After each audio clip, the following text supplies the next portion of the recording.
السلام علیکم ورحمۃ اللہ وبرکاتہ. نحمده ونصلی علی رسوله الکریم. اما بعد فاعوذ باللہ من الشیطان الرجیم. بسم اللہ الرحمن الرحیم. رب اشرح لی صدری ویسر لی امری واحلل عقدۃ من لسانی یفقہوا قولی. آج انشاءاللہ ہم اس موضوع پر بات کریں گے کہ قرآن میری زندگی. قرآن میری زندگی، اس ٹاپک پر عربی کا ایک نشید ہے، القرآن حیاتی، قرآن میری زندگی ہے. اور نشید بہت ہی خوبصورت ہے، اور میرے فون کی جو رنگ ٹون ہے اس میں بھی جب کوئی مجھے فون کرتا ہے تو یہی آواز آتی ہے. اور مجھے پرسنلی تو ایسے ہی لگتا ہے کہ جیسے قرآن ہی نے مجھے زندہ رکھا ہوا ہے، کیونکہ یہ زندگی ایک بہت بڑا امتحان ہے. اس میں انسان کی مختلف ذمہ داریوں کو نبھانا، انسانوں کے حقوق کو نبھانا، مختلف لوگوں کے ساتھ معاملہ کرنا، مختلف کام کرنا، یہ سب کچھ ایک بہت بڑا امتحان ہے ہمارے لیے کہ ہم اس میں سیدھی راہ پر رہیں. اور سیدھے راستے پر کوئی رہ نہیں سکتا جب تک کہ وہ قرآن کو نہ تھام کے چلے. رسول اللہ صلی اللہ علیہ وسلم نے فرمایا تھا، میں تم میں دو چیزیں چھوڑے جا رہا ہوں، تم ہرگز گمراہ نہ ہوگے جب تک تم ان دونوں کو مضبوطی سے تھام کر رکھو گے، ایک اللہ کی کتاب اور دوسرے اس کے نبی کی سنت.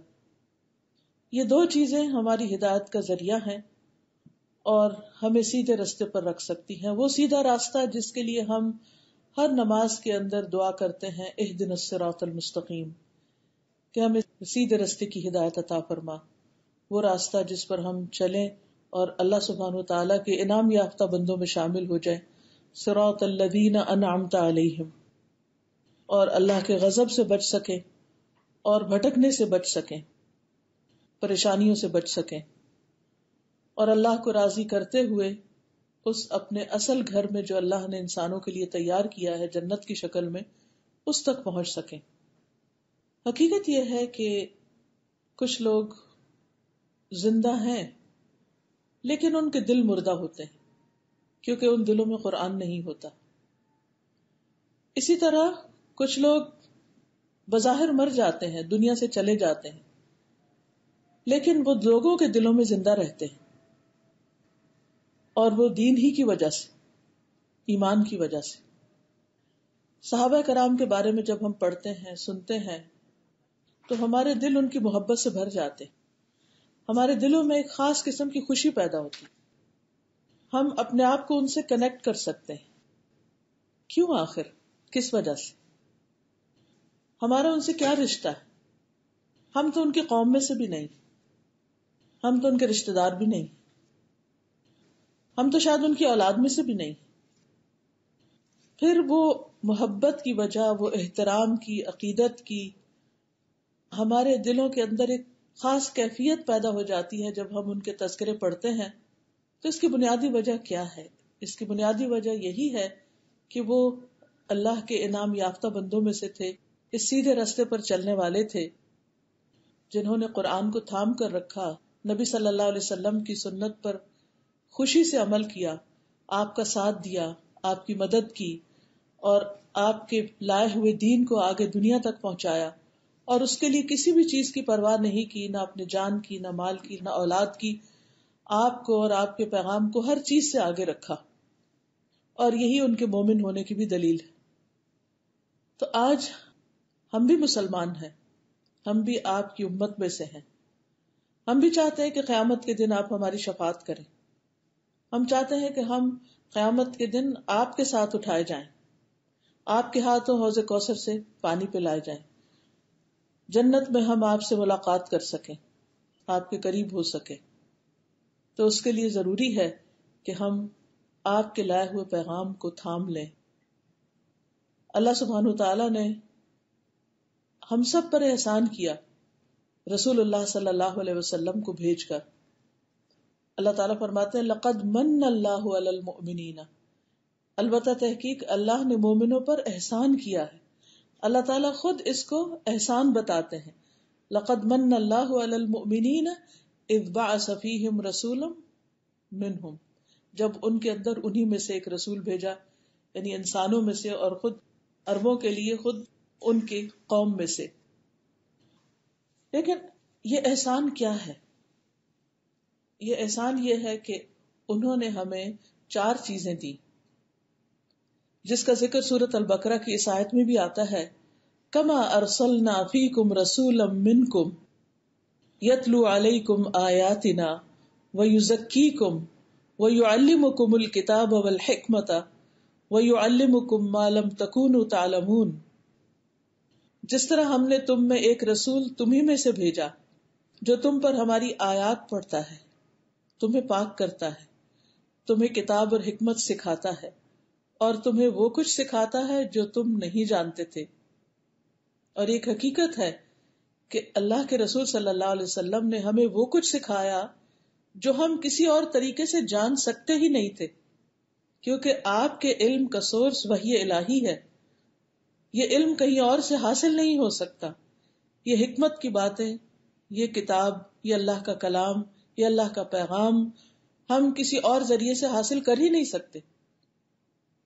تو یہ اللہ تعالیٰ کا ہم سب پر بہت بڑا احسان ہے، اور یہ احسان اس شکل میں کہ اس نے ہمیں رسول اللہ صلی اللہ علیہ وسلم کے ذریعے اپنے کلام کی تعلیم دی. انہوں نے یہ کلام پڑھ کر سنایا اپنے ساتھیوں کو، اور پھر انہوں نے آگے کی جنریشن کو، اور پھر اس کے بعد ہوتے ہوتے آج یہ کلام ہمارے تک پہنچا. اس کی تعلیم اور پھر حکمت یعنی نبی صلی اللہ علیہ وسلم کی سنت کی تعلیم، اور پھر آپ کا جو تعلیم اور تربیت کا طریقہ تھا اور جو انسانوں کے اخلاق کو سنوارنے کا طریقہ تھا، وہ یزکیکم، تزکیہ. یعنی دین کی تعلیم صرف یہی نہیں ہے کہ انسان کی تجوید اچھی ہو جائے، یا یہ کہ اس کو قرآن کا ترجمہ آ جائے، یا یہ کہ اس کو حدیثیں بہت سی یاد ہو جائیں، بلکہ اس کے ساتھ ساتھ آپ دیکھیے کتنی بیلنسڈ اپروچ ہے. وہ یزکیکم، کہ وہ تمہارا تزکیہ بھی کرتا ہے. جیسے کہ ایک اور حدیث میں بھی آتا ہے کہ انما بعثت لاتمم مکارم الاخلاق، کہ میں اس لیے بھیجا گیا ہوں کہ عمدہ اخلاق کی تکمیل کر دوں، یعنی بہترین اخلاق سکھاؤں. اور رسول اللہ صلی اللہ علیہ وسلم نے ہمیں سکھایا. تو اس لیے ہم سب کچھ بھی ہوں، کسی بھی کیپیسٹی میں، کچھ بھی پڑھے ہوئے، کسی بھی مقام پر، ہمارے لیے لازم ہے کہ اگر ہم اپنے آپ کو سنوارنا چاہتے ہیں، ہم اپنا تزکیہ کرنا چاہتے ہیں، ہم حکمت کی باتیں سیکھنا چاہتے ہیں، تو ہم کیا پڑھیں؟ قرآن کو پڑھیں، سنت کو پڑھیں. میں دیکھ رہی تھی کہ اس وقت دنیا میں سب سے زیادہ جن کتابوں کی ڈیمانڈ ہے، جو بیسٹ سیلرز شمار ہوتی ہیں، وہ عام طور پر وہ کتابیں ہیں جس میں انسانوں کی پرسنل گرومنگ کی جاتی ہے، یا ان کو یعنی ایک بہترین انسان بننے کے طریقے ان کو سکھائے جاتے ہیں، یا ان کے ساتھ مختلف لوگوں کی وزڈم شیئر کی جاتی ہے. آپ دیکھیے کہ آپ ہی کے ایک انڈیا کے ہیں جن کا نام شرما آتا ہے، ساتھ پورا نام نہیں مجھے یاد اس وقت، ان کی شاید 8 کتابیں جو ہیں وہ ملینز میں تقسیم ہوئی ہیں اور ملینز میں خریدی گئی ہیں، بیسٹ سیلر ہے. ایک ایک کتاب کئی ملین کے طور پر چھپتی ہے. تو میں دیکھ رہی تھی ایک کتاب کسی نے مجھے ان کی دی، تو میں اس کو پڑھ کر دیکھ رہی تھی کہ آخر اس کتاب میں کیا ہے کہ اتنے ملین یہ کتاب بکی ہے. تو مجھے یہی احساس ہوا کہ لوگوں کے اندر اچھی باتیں جاننے کا شوق ہے، لوگوں کے اندر اچھی کتابیں پڑھنے کا اور حکمت کی باتیں جاننے کا شوق ہے. لیکن جب میں نے اس کتاب کے کچھ چیپٹرز پڑھے تو میں نے دیکھا کہ کتاب کا سورس مختلف فلاسفرز ہیں، مختلف دنیا کے جو اچھے سوچنے والے اچھے تھنکرز ہیں، ان کے کوٹیشنز ہیں، اور ان کی کتابیں پڑھ کر انہوں نے ایک نئے انداز میں یہ کتاب لکھی ہے. جہاں مجھے ایک طرف اس بات کا احساس ہوا کہ لوگوں کے اندر اتنی پیاس ہے کہ ان کو خیر کی بات پتہ چلے، دوسری طرف اس بات پر بہت افسوس بھی ہوا کہ کسی مسلمان نے آج تک ایسی کتابیں نہیں لکھی کہ جو قرآن اور سنت کی حکمت پر مبنی ہو، جو عام لوگوں کے فہم اور عام لوگوں کی سمجھ کے مطابق ہو، اور پھر وہ بھی ملینز میں بکیں. ہماری دینی کتابیں زیادہ سے زیادہ کتنی بکتی؟ اول تو چھاپتے ہی کم ہیں، اور اگر چھاپ بیٹھے تو ان کو کوئی خریدنے والا نہیں ہوتا، اور پھر وہ ہم فری ایک دوسرے کو بانٹتے رہتے ہیں کہ کسی طرح لوگ لے لیں. بنیادی وجہ کیا ہے؟ کیونکہ ہم نے اپنے دین کو اس طرح پریزنٹ نہیں کیا. کیوں نہیں کیا؟ کیونکہ ہمارا جو پڑھا لکھا طبقہ ہے، جو ذہین طبقہ ہے، جو علم رکھنے والا طبقہ ہے، اس نے اپنے ٹیلنٹ کو کیش کیا ہے، اپنے محنت اور اپنی ساری کوششوں کو دنیا کے پیچھے لگا دیا، جس کے نتیجے میں ان کی دنیا کی زندگی تو آسان ہو گئی، لیکن آخرت کے بارے میں کم ہی سوچا. ایک ایک ڈگری کرنے میں کئی کئی سال چاہیے ہوتے ہیں، اور پھر صرف یہ نہیں کہ آپ ایک ڈگری کر کے پھر بیٹھ جاتے ہیں. آپ کو ہمیشہ اس علم کے ساتھ، اگر آپ اچھے پروفیشن میں ہیں تو آپ کو ساتھ ساتھ اپڈیٹ کرنا پڑتا ہے اپنے آپ کو.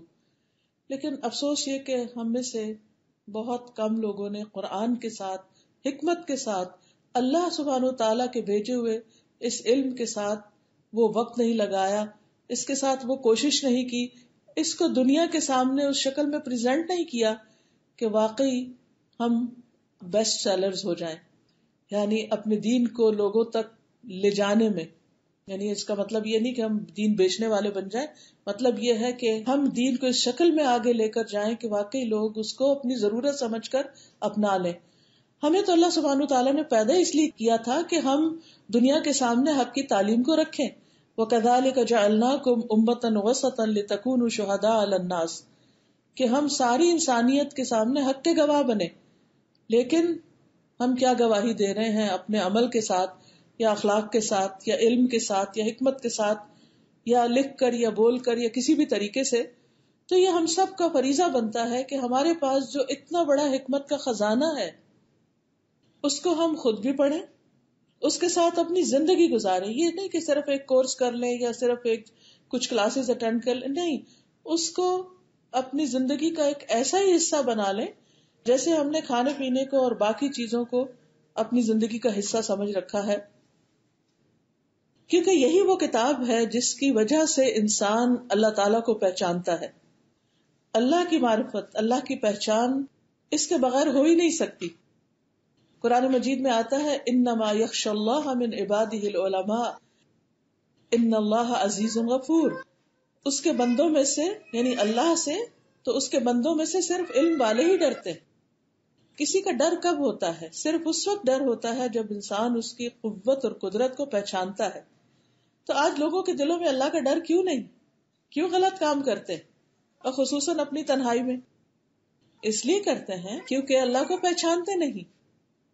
تو جب انسان اللہ کو پہچانتا ہے تو پھر اللہ سے ڈرتا بھی ہے، اور جب انسان اللہ سے ڈرتا ہے تو سب کے سامنے بھی اور تنہائی میں اکیلے بھی وہ کام کرتا ہے جس سے اللہ سبحانہ تعالیٰ راضی ہو جائے. سورۃ فاطر میں اللہ تعالیٰ فرماتے ہیں ان الذین یتلون کتاب اللہ واقاموا الصلاۃ وانفقوا مما رزقناہم سرا وعلانیۃ یرجون تجارۃ لن تبور. بے شک جو لوگ اللہ کی کتاب پڑھتے ہیں اور نماز قائم کی انہوں نے، یعنی پڑھنے کے بعد پھر عمل بھی کیا، وانفقوا مما رزقناہم، اور جو کچھ ہم نے انہیں دیا اس میں سے انہوں نے خرچ کیا، سرا وعلانیۃ، چھپا کے بھی اور ظاہر کر کے بھی، یرجون تجارۃ لن تبور، وہ ایک ایسی تجارت کی امید رکھتے ہیں جو کبھی بھی برباد نہ ہوگی. آپ دیکھیں دنیا میں کوئی بھی بڑے سے بڑا بزنس کر لو تو اس کا انجام کیا ہوتا ہے، نتیجہ کیا نکلتا ہے؟ کچھ عرصے کے بعد آہستہ آہستہ وہ ختم ہو جاتا ہے. بہترین سے بہترین ٹیکنالوجی obsolete ہو جاتی ہے، نئے نئے ٹرینڈز آ جاتے ہیں. آپ دیکھیے کہ دنیا جس رفتار کے ساتھ ترقی کر رہی ہے کہ ایک وقت تھا کہ کتنی ایسی کمپنیز تھی کہ جو دنیا کی لیڈنگ ٹرینڈنگ کمپنیز تھی اور جن کی ایک ایک دن کی آمدنی جو تھی وہ ملینز میں تھی. لیکن جو ٹیکنالوجی تبدیل ہوتی گئی، وقت گزرتا گیا، تجارت ختم ہوتی گئی. اب آپ نے سنا ہوگا کہ اب ایسی کارز آ رہی ہیں کہ یعنی ان کے لیے ڈرائیور کی ضرورت نہیں ہوگی. ایسے ٹرکس بنائے جا رہے ہیں کہ جن کے لیے ڈرائیور کی ضرورت نہیں ہوگی، اور اس کے لیے ہزاروں جابز چلی جائیں گی کیونکہ اب اس کی ضرورت نہیں. آرکیٹیکچر کا شعبہ جو کبھی کتنا پریسٹیجیس ہوتا تھا آج بھی ہے، لیکن کچھ عرصے کے بعد وہ اس کے بارے میں بھی کہا جا رہا ہے کہ اس کی بھی ضرورت نہیں رہے گی، کیونکہ اب کمپیوٹر کے ذریعے وہ کام جو کئی کئی مہینوں میں آرکیٹیکٹ کیا کرتے تھے، وہ 1-2 دن کے اندر، 24 گھنٹوں کے اندر آپ کے لیے کر کے دے دیا جائے گا. اسی طرح باقی چیزیں. تو دنیا میں کوئی بھی تجارت خسارے سے پاک نہیں. دنیا میں کوئی بھی پروفیشن ہمیشہ صرف کامیابی کی طرف انسان کو نہیں لے جاتا. آپ نے دیکھا ہوگا کبھی لوگوں کے اندر ڈاکٹر بننے کا بہت ٹرینڈ تھا، پھر اس کے بعد آپ دیکھیے کہ کمپیوٹر کا جب زمانہ آیا تو ٹیکنالوجی کے لیے لوگ اس سبجیکٹ کو اور ان فیلڈز میں بہت آگے جانے لگے. پھر اس کے بعد یہ کہ جب لوگوں کے اندر بزنس کا بہت ٹرینڈ آیا تو بزنس اسٹڈیز اور اکاؤنٹنگ اور ان چیزوں میں لوگ بہت آگے جانے لگے. لیکن آپ نے دیکھا ہوگا کہ ہر چیز کا ایک فیز آتا ہے، پھر کچھ عرصے کے بعد وہ مارکیٹ میں جب بہت لوگ ہو جاتے ہیں تو وہی جابس کم ہو جاتی ہیں اور بہت سارے پڑھے لکھے لوگ کچھ کر نہیں پاتے. کینیڈا میں، امریکہ میں بہت سے ایسے لوگ جو بائی پروفیشن ہائیلی ایجوکیٹڈ بھی ہیں لیکن جاب نہیں ملی تو کوئی ٹیکسی چلا رہا ہے اور کوئی اسی طرح کی اور جابس کر رہا ہے. لیکن ایک تجارت، ایک بزنس جو ہم اللہ کے ساتھ کرتے ہیں، اللہ کی کتاب کو پڑھ کر اس پر عمل کرنے کا، اپنی زندگیوں کو سنوارنے کا، وہ ایک ایسا کام ہے جس کا اجر بھی کبھی ختم نہیں ہوگا، اور وہ کام کبھی بھی ایسا نہیں کہ جس کے کرنے کے بعد انسان کو یہ خطرہ ہو کہ اب میرا آئندہ کیا بنے گا، اب کہیں اس کے ویلیو کم تو نہیں ہو جائے گی. کیونکہ باقی ہر چیز کے اندر ایک خوف رہتا ہے انسان کو کہ اس سال میرا بزنس اتنا تھا، اتنا اس کا مجھے انکم ملی، آئندہ سال اس کا کیا ہوگا، اس کو میں اور کیسے بڑھاؤں. لوگ کس کس طرح کوششیں کرتے رہتے ہیں اپنے دنیا کے کاروباروں کو آگے بڑھانے کے لیے. لیکن آپ دیکھیے سورۃ فاطر کی ان آیات پہ غور کیجئے کہ ان الذین یتلون کتاب اللہ واقاموا الصلاۃ وانفقوا مما رزقناہم سرا وعلانیۃ یرجون تجارۃ لن تبور. جو لوگ اللہ کی کتاب پڑھتے ہیں اور پھر نماز قائم کرتے ہیں اور اللہ کے دیے ہوئے رزق میں سے ظاہری اور باطنی طور پر خرچ کرتے ہیں، وہ ایسی تجارت کی امید رکھتے ہیں جو کبھی برباد نہیں ہوگی، اس کا اجر کبھی کم نہیں ہوگا. تو یہ قرآن ایک ایسی چیز ہے، نبی صلی اللہ علیہ وسلم کی لائی ہوئی تعلیم ایسی چیز ہے کہ جس میں فائدہ ہی فائدہ ہے. آپ جتنا ٹائم اس کے ساتھ گزارے آپ کا اجر اور آپ کا درجہ اور مقام اللہ کی نگاہ میں بڑھتا ہی جائے گا. باقی جتنے بھی سٹڈیز ہیں ٹھیک ہے، وقتی طور پر ان کا فائدہ ہوتا ہے، لیکن کیا ہوتا ہے کچھ عرصے کے بعد پھر نئی نئی چیزیں آ جاتی ہیں، پھر وہ پچھلا پڑا ہوا کام نہیں آتا، اور پڑھا جائے اور پڑھا جائے.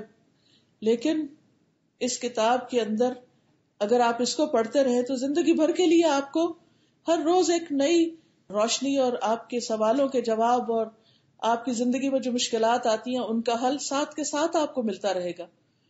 اور پھر سب سے بڑی بات یہ ہے کہ اس کتاب کو پڑھ کر انسان کا ایمان بڑھتا ہے، اللہ سے محبت بڑھتی، اللہ کا قرب بڑھتا ہے.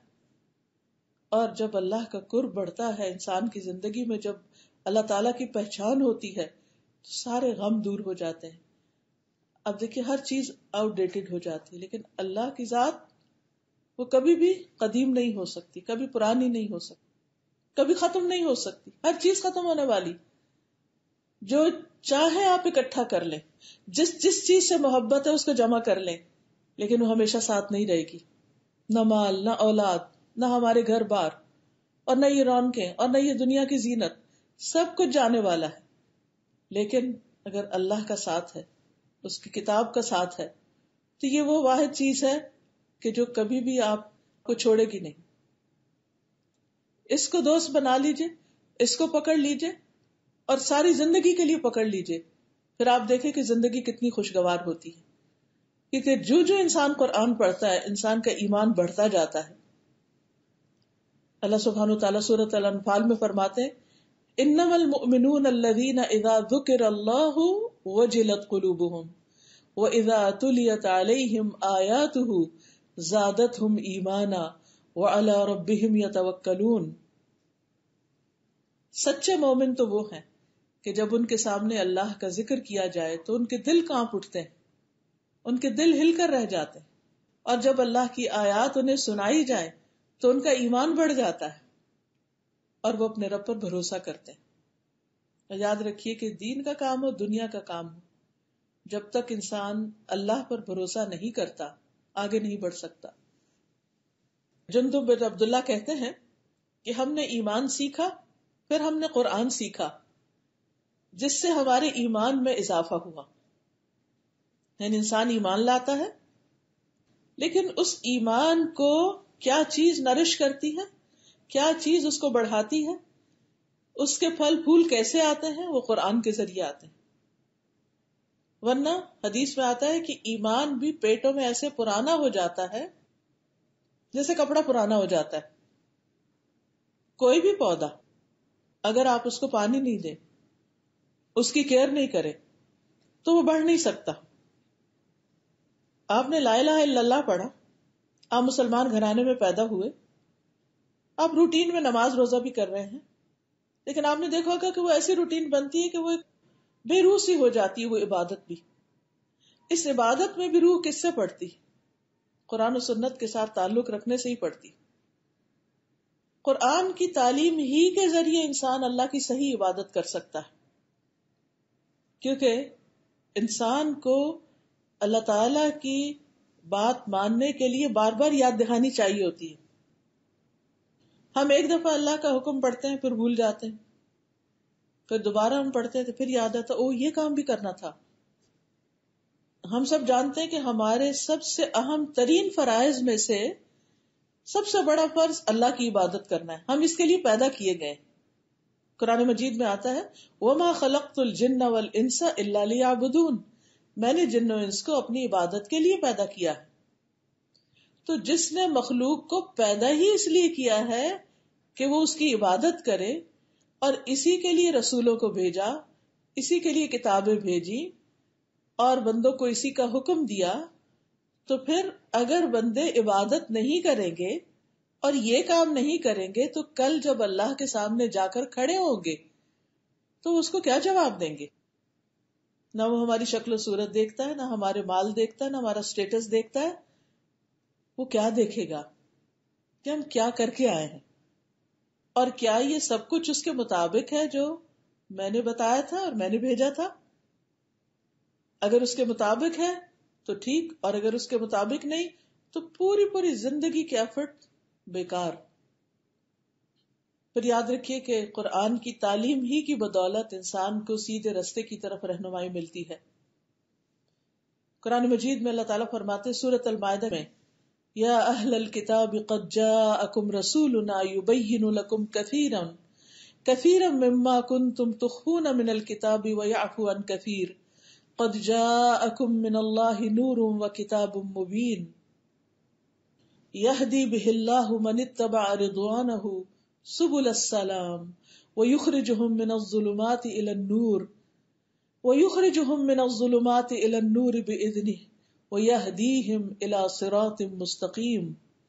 اے اہل کتاب، تمہارے پاس ہمارا رسول آ چکا ہے جو تمہاری ان بہت سی باتوں کی وضاحت کر دیتا ہے جو تم کتاب میں سے چھپا جاتے تھے، اور بہت سی باتوں کو چھوڑ بھی دیتا ہے.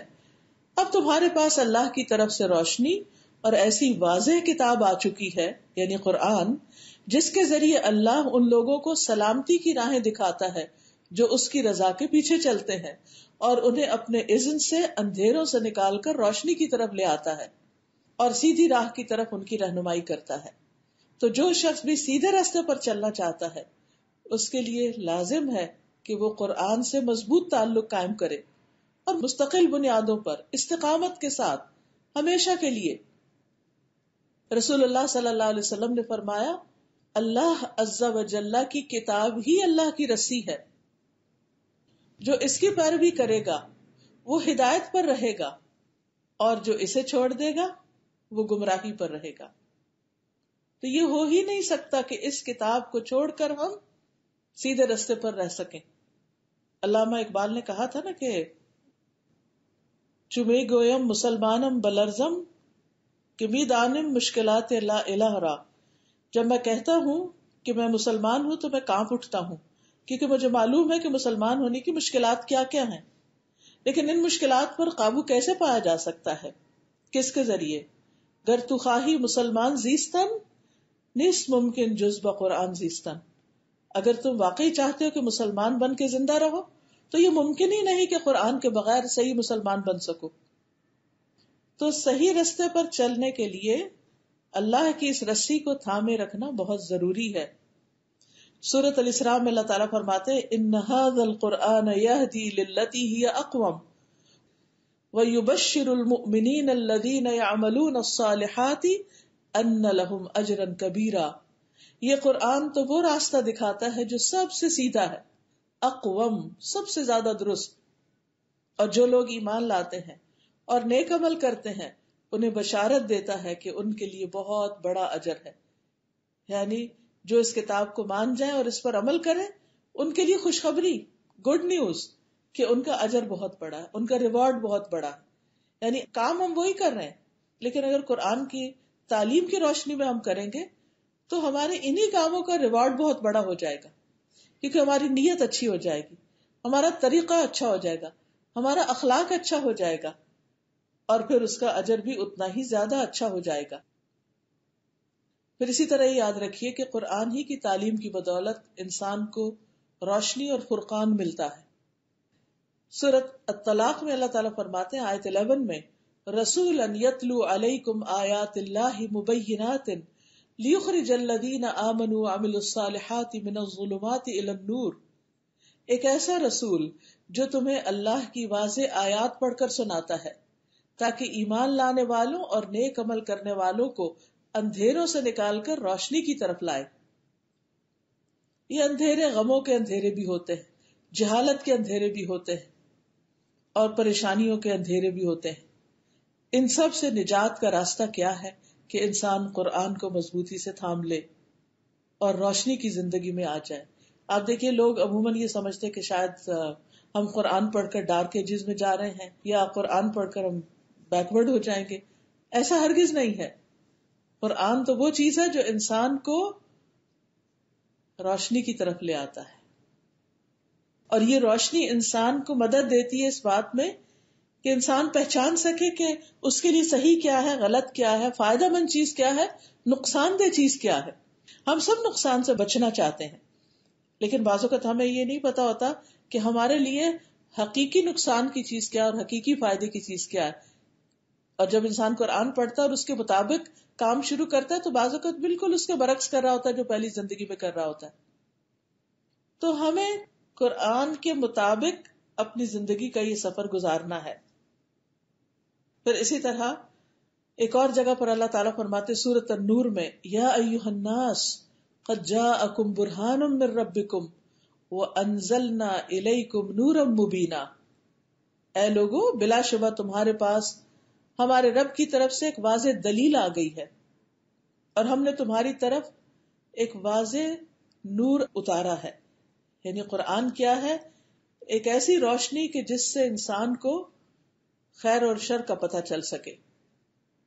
رسول اللہ صلی اللہ علیہ وسلم نے فرمایا اے لوگو میں ایک انسان ہوں، قریب ہے کہ میرے رب کا بھیجا ہوا میرے پاس آئے، یعنی فرشتہ آئے تو میں اسے قبول کر لوں، یعنی دنیا سے چلا جاؤں.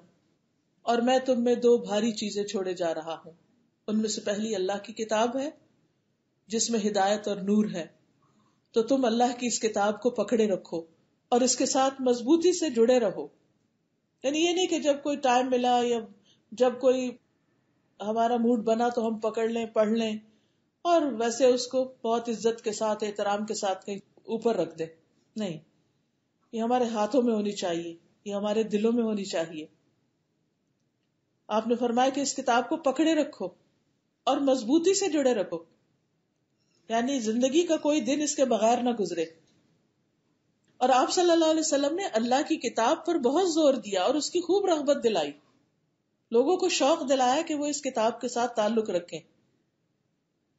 پھر اسی طرح اس قرآن کی تعلیم کی بدولت ہی انسان گمراہی سے بچ سکتا ہے، کیونکہ انسان کے ساتھ اس کا ایک دشمن لگا ہوا ہے جو 24/7 اس کے ساتھ ہے، اور وہ شیطان.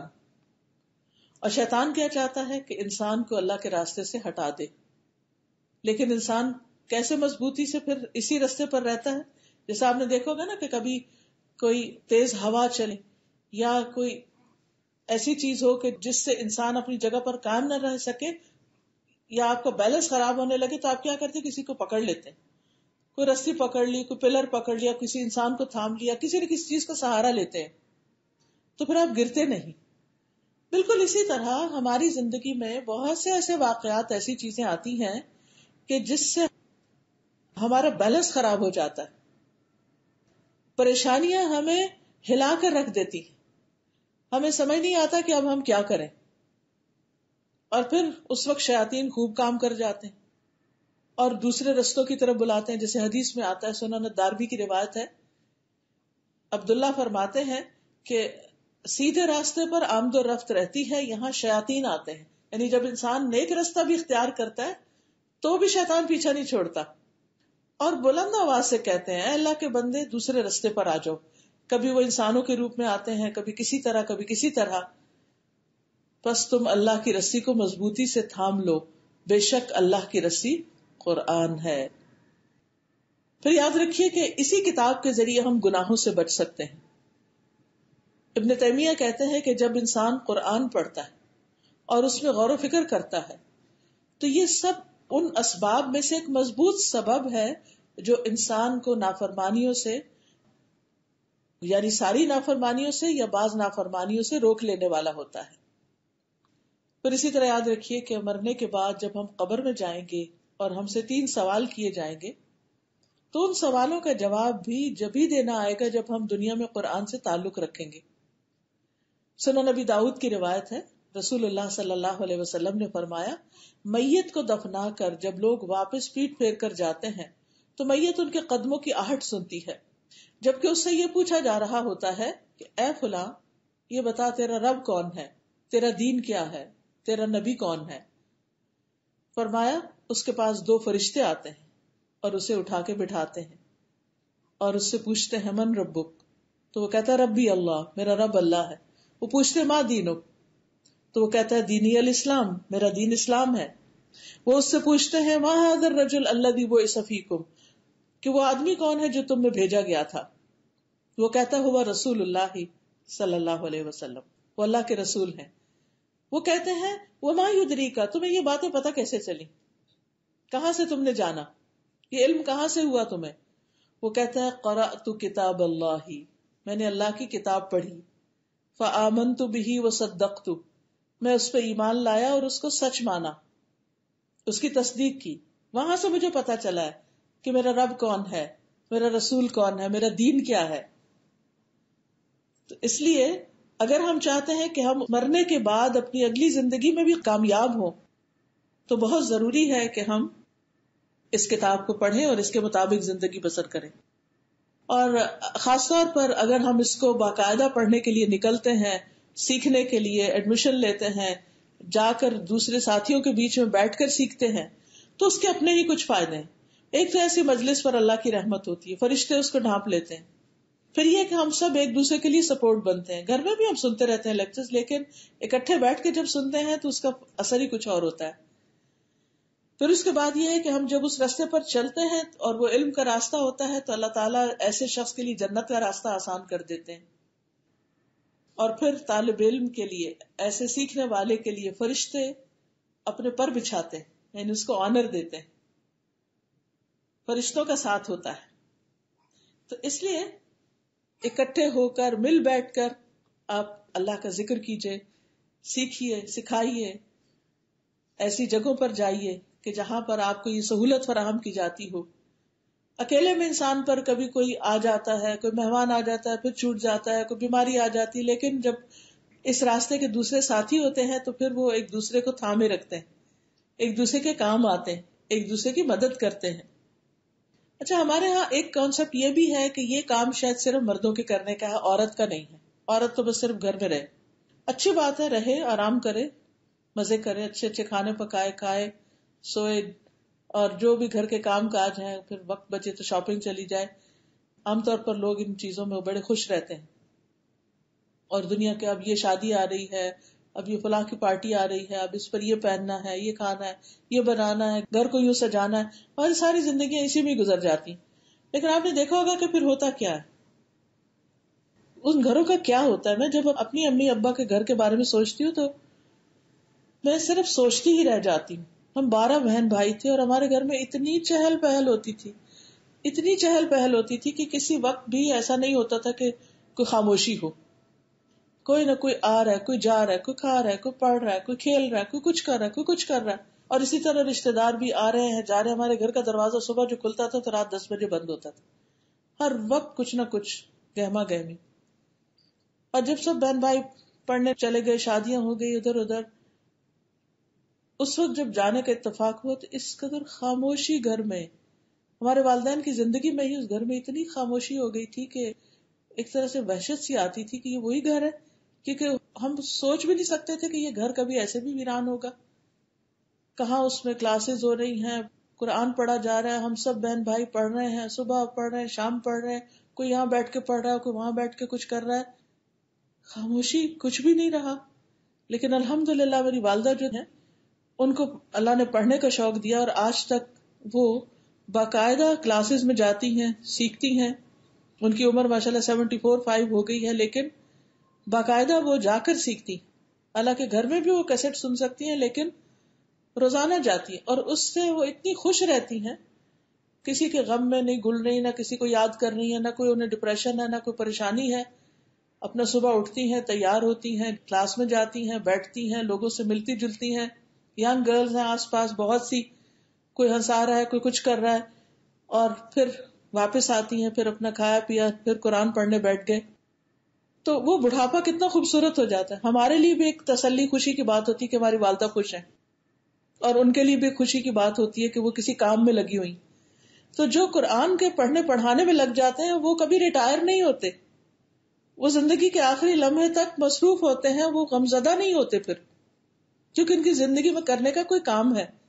لیکن جب ہماری ساری زندگی صرف بچے، صرف گھر ہی رہ جاتا ہے اور کوئی اور کام نہیں ہم کرتے، تو جب بچے بڑے ہو کے چلے جاتے ہیں اور جب گھر کے کام ہم نہیں کر سکتے یا اپنا گھر ہی نہیں رہتا، تو پھر آپ دیکھیں زندگی بعض اوقات کتنی مزریبل ہو جاتی. کوئی اولاد کی ڈانٹے کھا رہا ہے اور کوئی بہو کے تانے سن رہا ہے اور کوئی کسی طرح پریشان اور غمگین ہے. ان سب چیزوں کا حل جو ہے وہ قرآن کے ساتھ جڑنے میں ہے.